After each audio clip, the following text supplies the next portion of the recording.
வாழ்வாதாரம் பாதிக்கப்பட்டது. விசைத்தறி தொழில் இன்றைக்கு அந்த தொழில் நலிவடைந்து அந்த விசைத்தறிகள் எல்லாம் எடைக்கு போடுகின்ற அவல நிலையில இந்த ஆட்சி வந்ததில்ல. அதனால தானே இந்த கிட்னி முறைகேடு நடக்குது. இப்படி வறுமையினால மக்கள் துன்பப்பட்டு இருக்கிறாங்க. கைத்தறி அதே நிலைதான், அவர்களும் பாதிக்கப்பட்டிருக்காங்க. அண்ணா திமுக ஆட்சி வந்தவுடனே கைத்தறி சிறக்கும், விசைத்தறி சிறந்து விளங்கும். இன்னைக்கு கைத்தறிக்கு வழங்கப்படுகின்ற 300 யூனிட் விலையில்லாம கொடுக்கிறோம்.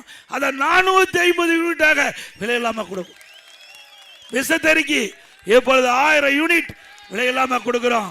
அண்ணா திமுக ஆட்சி அமைந்தன 1400 யூனிட் விலையில்லாம கொடுப்போம். நம்முடைய நெசவாளருக்கு பசு வீடுகள் கட்டி கொடுக்கப்படும். ஏற்கனவே அண்ணா திமுக ஆட்சி இருக்கும் பொழுது நம்முடைய நெசவால் உற்பத்தி செய்யப்பட்ட அந்த துணிகள் எல்லாம் தேங்கி கிடந்தன. அதனால நம்முடைய நெசவாளர்கள் பாதிக்கப்பட்டு என்னிடத்தில் கோரிக்கை வைத்தார்கள். இதற்கு மானியம் கொடுத்து இந்த தேங்கிய துணிகள் விற்பனை செய்வதற்கு அரசு நடவடிக்கை எடுக்க வேண்டும் என்று அவருடைய கோரிக்கை ஏற்று அண்ணா திமுக அரசு இருக்கின்ற பொழுது 350 கோடி இந்த கைத்தறி துணிகள் விற்பனை செய்வதற்கு மானியமாக கொடுத்தது அண்ணா திமுக.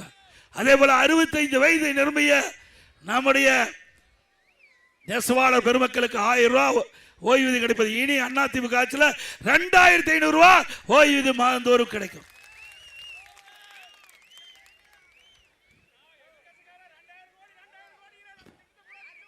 அதே போல இன்றைக்கு கல்லூரிகள் நிறைய திறந்திருக்கிறோம், பள்ளிகள் நிறைய திறந்தோம். பள்ளியை திறந்தது அண்ணா திமுக, பள்ளியை மூடியது திமுக. 200 பள்ளி மூடிட்டாங்க. 200 அரசு பள்ளியை மூடி அரசாங்கம்.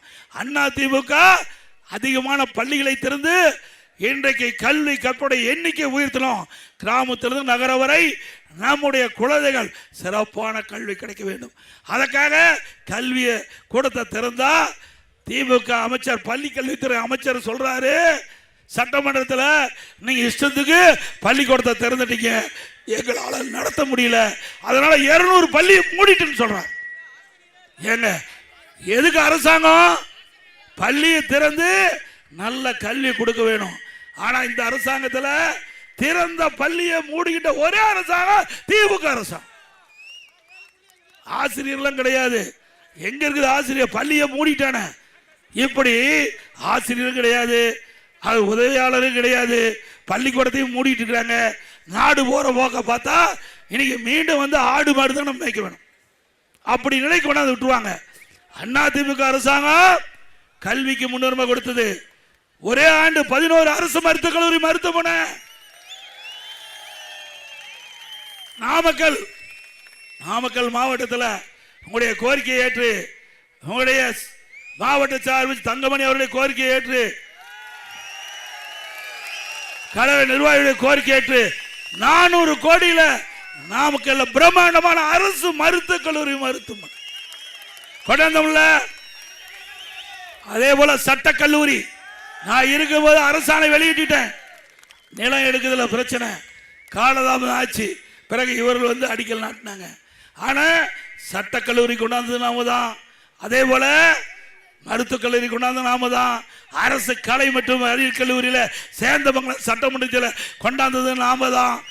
இப்படி கல்லூரி திறந்தது விளைவின்னு இன்றைக்கு கல்வி கற்புடைய எண்ணிக்கை அதிகரிப்பு, பட்டம் படிப்பு படிக்கக்கூடிய மாணவருடைய எண்ணிக்கை அதிக. கிராமத்தில் சரி நகரத்திலும் சரி இன்றைக்கு சாதாரண குடும்பத்தில் பிறந்த ஏழை எளிய மாணவி கூட குறைந்த கட்டணத்தில் பட்டப்படிப்பு படிக்கக்கூடிய சூழ்நிலையை உருவாக்கி தந்த ஒரே அரசாங்கம் அண்ணா திமுக அரசாங்கம். அதோட விவசாயிகளுக்கு ஒரே 5 ஆண்டு 2016 2021 வரை 2 முறை அவர் தொடக்க வேளாண் கூட்டுறவு கடன் சங்கத்திலே வாங்கிய பயிர்க்கடன் தள்ளுபடி செஞ்சோம். மீண்டும் அண்ணா திமுக ஆட்சி உங்க துணையோடு அமையும். மீண்டும் விவசாயிகள் வாங்கிய பயிர்க்கடன் தள்ளுபடி செய்யப்படும். அதே போல இன்றைய தினம் ஸ்டாலின் சொல்றாரு, பொற்கால ஆட்சி கொடுக்கிறாரா? இன்றைக்கு தமிழ்நாட்டில் விலைவாசி விண்ணை முட்டுகின்ற அளவு உயர்ந்து போச்சு. இல்ல, அரிசி ஒரு கிலோ 30 ரூபா உயர்வு, 5 வருஷத்துல 30 ரூபா உயர்வு. கடல் எண்ணெய் 60 ரூபா உயர்வு 1 லிட்டருக்கு. அதே போல பருப்பு 1 கிலோ 60 ரூபா உயர்வு. இப்படி இந்த நாமக்கல் மாவட்டத்தை பொறுத்த வரைக்கும் தொழிலாளர்கள் நிறைந்த மாவட்டம், விவசாய தொழிலாளி நிறைந்த மாவட்டம். இவரெல்லாம் அன்றாடு வேலைக்கு சென்றால்தான் அவர் வீட்டிலே அடுப்பு எரியும். அப்படி